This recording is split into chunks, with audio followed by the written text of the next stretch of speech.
Riddle me this, mother lekker.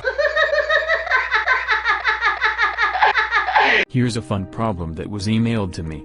We begin with the square and a point in the interior of the square. We'll drop 4 line segments from this interior point where each line segment connects to a midpoint of one of the square sides. Now we've divided the square into 4 regions. The area of the southwest region is 16 square centimeters. Then going clockwise, the area of the next region is 20 square centimeters and then 32 square centimeters. The question is, what's this final area, this diagram? Can you figure it out? Give this problem a try, and when you're ready keep watching the video for a solution. So a key principle in this problem is the formula for the area of a triangle, which is equal to half the base times the height. So if you have a right triangle where one of its legs is the base and the other leg is the height, the area of this triangle is half times the base times the height. But this is true for any triangle. It doesn't have to be a right triangle. So all of the following triangles actually have the same area, because they have the same dimensions for the base and the height. So how can I'll color code these regions to make it a little easier to keep track of the areas.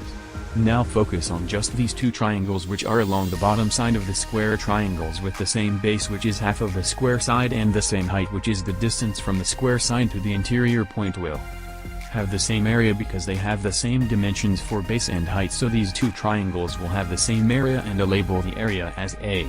We'll do this for all of the sides of the square. We will consider the next side of the square because these 2 will have the same base and the same height.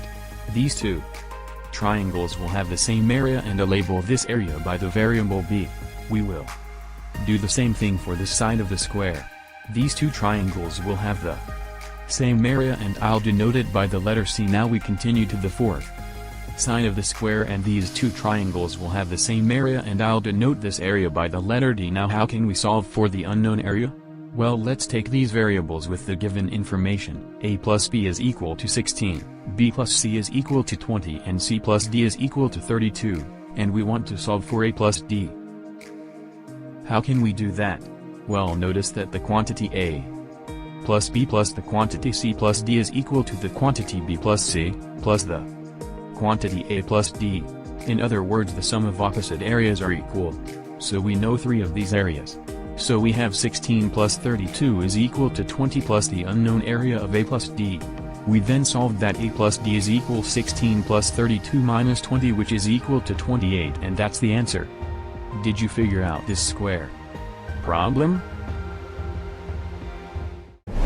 Riddle me this, mother lekker.